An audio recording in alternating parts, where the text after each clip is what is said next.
Depuis la crise sanitaire du Covid-19, on parle de plus en plus de santé mentale. En effet, les mesures prises pour protéger notre santé physique ont eu un impact sur l'équilibre psychique de presque toute la population. La santé mentale est apparue dans le débat public, les discours politiques, les médias, les conversations privées et sur les réseaux sociaux. Il y a 30 ans, la santé mentale n'était pas l'affaire de toutes et de tous. C'était seulement une affaire de psychiatrie. Les soins psychiatriques commençaient à sortir de l'hôpital, à se déployer dans la ville. L'accompagnement social et médico-social était peu développé. On ne parlait pas d'équipes mobiles, de soins à domicile, encore moins d'impliquer les municipalités dans les réponses aux problèmes de santé mentale de la population. Il y a 30 ans, on n'annonçait pas leur diagnostic aux personnes soignées en psychiatrie. Le savoir n'était pas facilement partagé entre soignants et patients. Le tabou régnait partout dans la société. La stigmatisation était très forte, mais on ne parlait pas encore d'agir contre elle. C'est dans ce contexte qu'est né Psycom. Avec l'envie de parler ouvertement des troubles psychiques, de faire connaître les soins psychiatriques, d'informer la population, bref, de briser le tabou sur la santé mentale. En 1992, 5 hôpitaux psychiatriques parisiens décident de créer Psycom 75 pour communiquer sur la psychiatrie.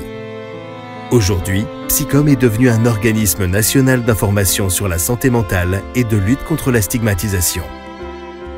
En 2022, Psycom fête ses 30 ans. Je suis Aude Caria, directrice de Psycom depuis 2003.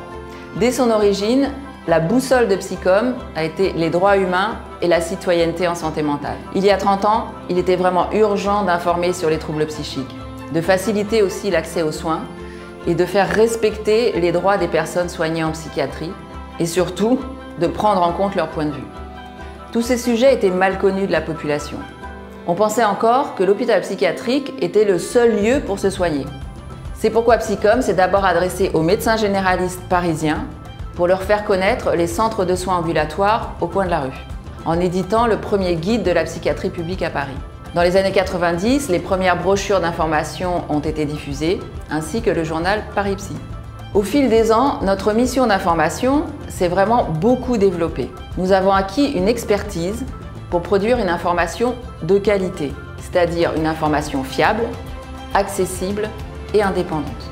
Le nombre de nos brochures a augmenté, leur contenu s'est enrichi et leur présentation graphique a beaucoup changé. Voici à quoi ressemblent aujourd'hui les brochures qui sont diffusées partout en France. En 2021, notre site web est devenu le site de référence sur la santé mentale en France. Aujourd'hui, il est temps de parler ouvertement de santé mentale, car plus on en parle, moins on a peur, moins on a honte. La santé mentale doit devenir un véritable sujet de société.